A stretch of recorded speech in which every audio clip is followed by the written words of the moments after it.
Hello there, the Fabled Harpooner here, ready to hunt another high rank Royal Ludroth in the current event quests. I cannot get the plural out of that properly. Current events quest. This time with the Sword and Shield weapon class and the upgrade to the Lagia Sword. Finally, a weapon that I can upgrade out of available options. This time lightning, elemental or thunder. Pretty much the second best versus the Royal Ludroth. So we upgrade it to the Lagia Sword Plus. You get a nice increasing amount of green sharpness, raw damage and some extra elemental as well.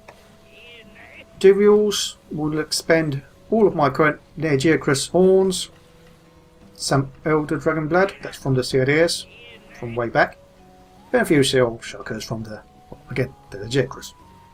So it's a relatively easy weapon to acquire if you invest enough time in getting the horns. The next one is another monster that we'll face later on. Items this time, remembered to bring energy drinks, and I don't think I need anything else for this particular monster. Fresh items, not so great. This is a gunner type of a mix. Go for less health and let's see if anything of good use. Well, maybe Crazy Lucky Cat just for the extra zenny. Even though the reward is not that great, it's 3,000 I believe. So that will be an extra 1,500. Thing is, I don't really have much other choice in there. Swimmer, maybe? Extra attack hat, medium, with swimmer, possibly. Yeah, let's go for this one.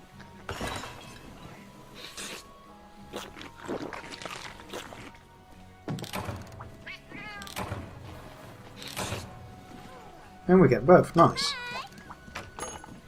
So again, current events.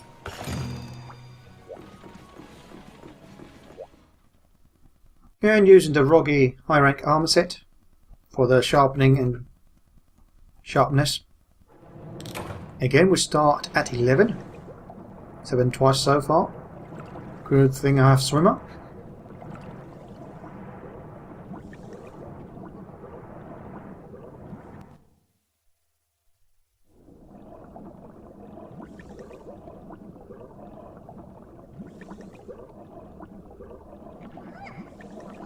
Really quiet around here, nothing much else to say.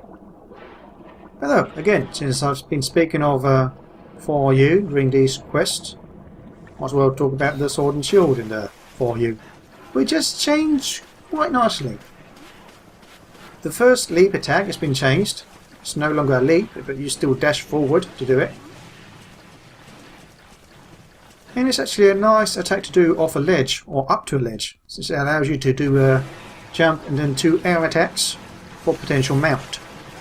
So rather than do this jump, the character just leaps forward. It's not even a jump, it's kind of like a dash forward type of attack. Wasn't too far out, but not far enough more like. I believe most of the combos remain the same though. Oh no, there's an extra move that you can do now as well. Can't really mimic it here. If you hold back while pressing, let's see, the A button, you do a back jump that charges or holds the attack, and once you release it does damage, jumps forward. So it kind of jumps forward after the charge. And what I've noticed, it seems to hit several times, multiple times, depending on how much or how close you are to the monster. You really need to double check on that. Something I've noticed. But it seems to be a noticeably damaging attack of the Sword and Shield. Probably one of the most powerful now. You can pull it off. If not the most powerful, at least the second compared to the dashing forward attack.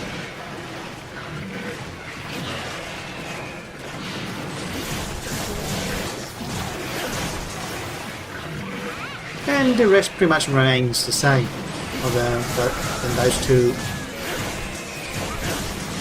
attacks. Can I block in time now? Stuck on the final spin attack.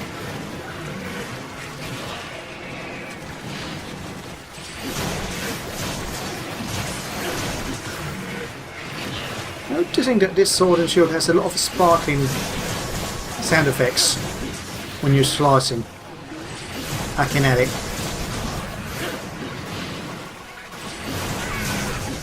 Especially when you jump. H managed to get through the body of the tail of the monster, which you don't really want to do when you try to focus it down. Nice block there. Could see the attack coming. It was too close to the wall to do anything else.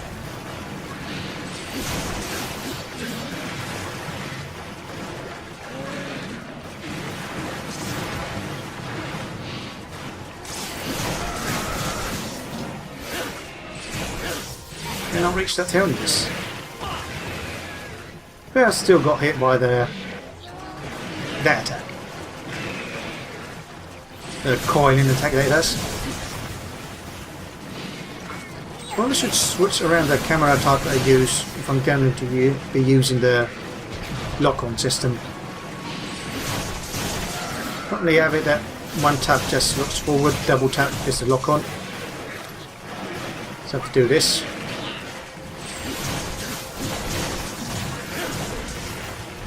Still don't see the need for the crosshair to appear.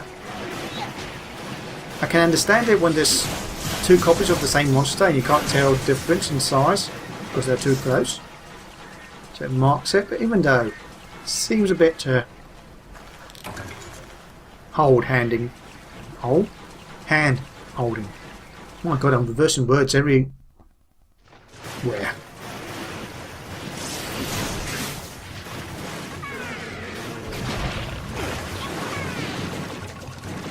Okay, I'm just going to do a double one, which doesn't hit me because it's hitting the terrain, I suppose. Don't want to hit the body, go for the tail. Now you can cut the tail where I'm hitting. You don't really actually need to hit where it cuts off. As long as it's in the region of the tail, it's good enough.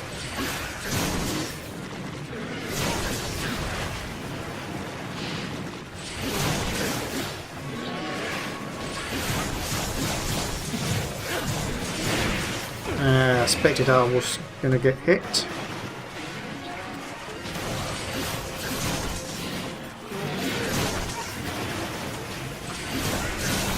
Nice, that's a nice flinch.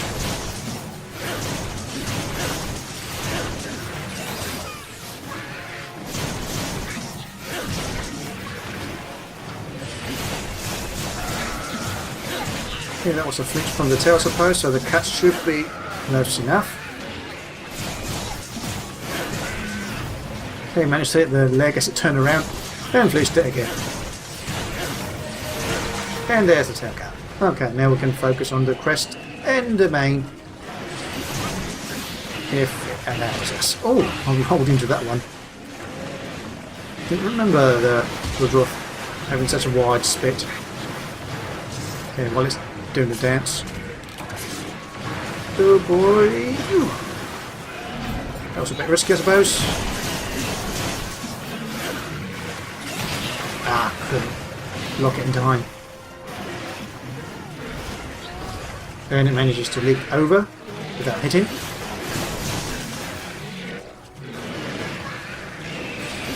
Now the main should be relatively easy, the crest maybe not so much. I couldn't roll because I was too close to the wall. Oh boy! And I just jumped into that attack with a really low health.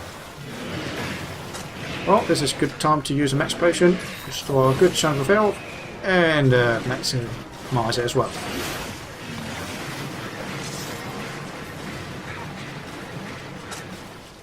Let's get an energy drink. This water blight has been annoying. Not too concerning.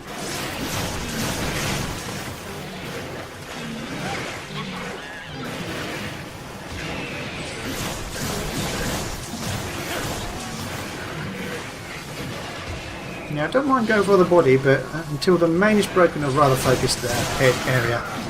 Okay, there's the break and the crest, nice. So shiny around here? Yeah. And a scale plus.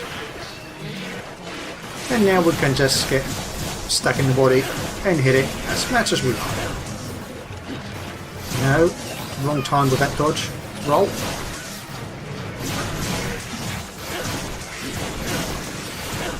Probably should sharpen now that it's dropped.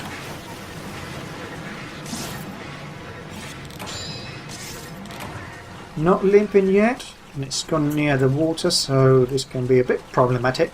Sword and shield is not the best weapon to use underwater.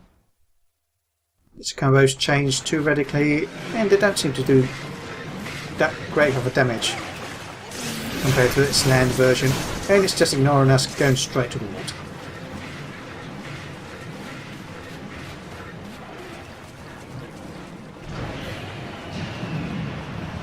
So the hunt is... I'm not sure if it jumps out as long as you stand in the on land. But I don't know, maybe the monster will just elect to stay in water until otherwise. You can see here the combos are relatively slow. Don't hit us many times, although they do seem to be somewhat more powerful individually, but because of the lack of them, I think their overall damage is much lower. Oh, goodness, so many Ludroths.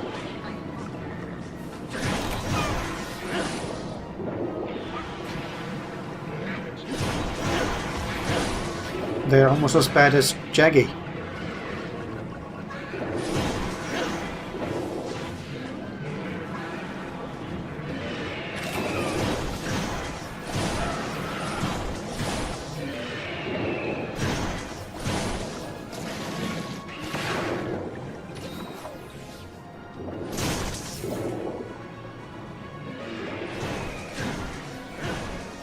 Sound effects are a bit off because we're partially underwater and partially over it. So some attacks with sound as they do on the surface, others a bit muted or silenced, which is because of underwater.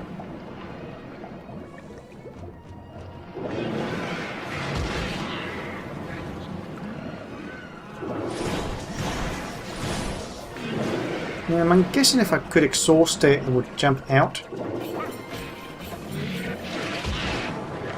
Which is an option, I suppose. The problem is the exhaustion attack changes as well underwater, so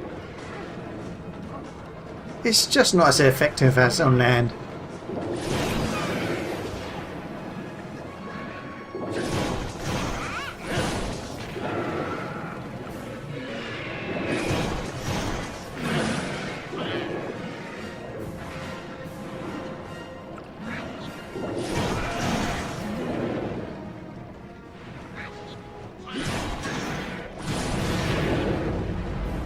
Oh, he's managed to knock down that.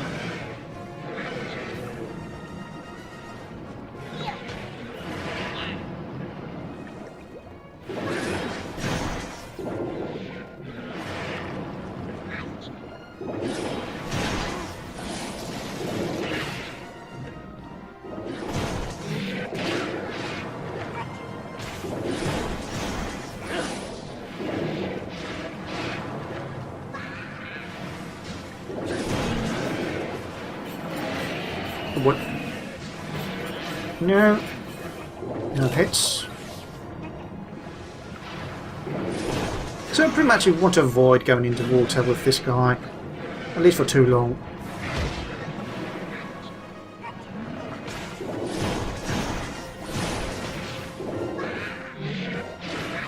Well, that's pretty much the rule with all the Leviathan type monsters that can go on land.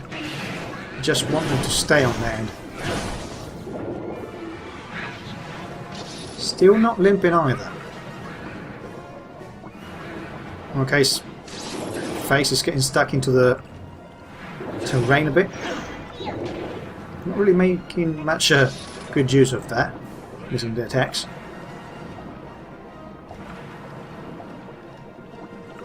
So hopefully I do enough damage in the next area for it to force it to go to land at 12 rather than come back here. Too late on that dash attack. Let's try to lure it away from there. Again, never liked fighting near the entry points because how easy it is to zone out.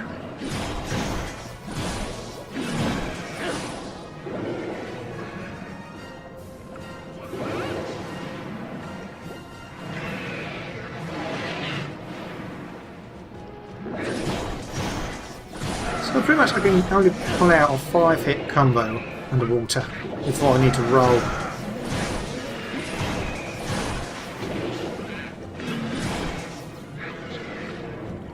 Which is much less than what you can do on land.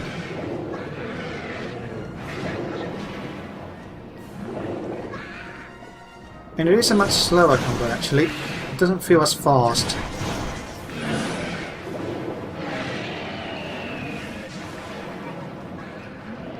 And there's the fact that you need to target in 3D space rather than just a flat land. Okay, well, at least we got it limping. I can either cut it off, just wait for it to land, which I'm going to do anyway. It's not going to take too long to reach it.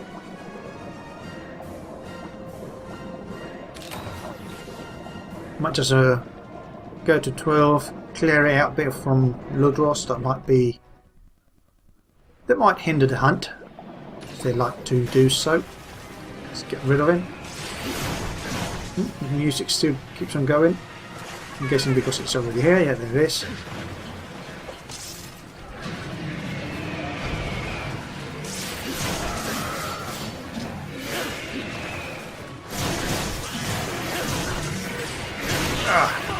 Not hit. Oh, I think I can do like an 8-hit combo on land, if not more. Let's see, it's 1, 2, 3, 4, 5, 6. I'll have to roll out early there. 2, 5, 6. Well, at least a full combo. Wow.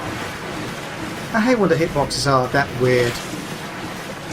I did get hit by the leg itself, but it can be like a sort of full frontal hit rather than side type of hit.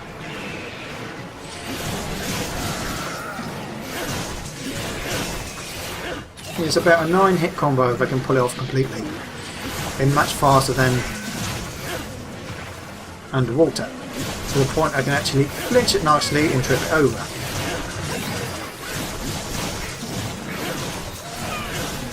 And there's the quest. End. 34 minutes remaining. A bit faster than last time, not by too much. No, I didn't want to mine, at least not yet. I want to carve first. Reinforcements for the Royal Ludroth, a bit late.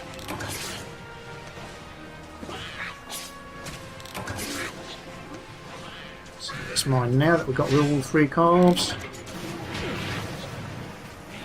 If it lets us. Oh, come on, it's even in the way that I can't really mine.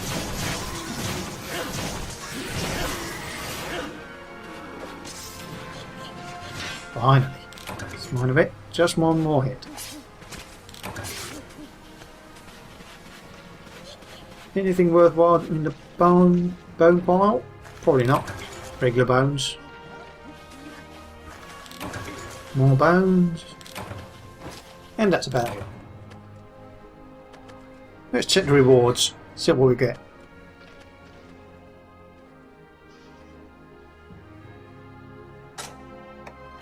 Again, a bit low in quantities, but let's see. Got scale pluses, king bones, more scales, and hides. Some goldite ore, atmosphere pluses, a crest, and a spongy hide. Well, nothing new here. pretty much all the same.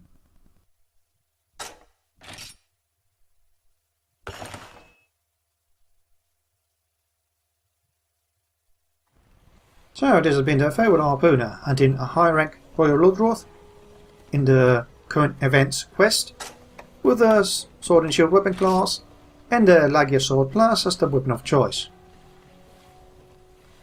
Hope you enjoyed the video. See you next time and good hunting.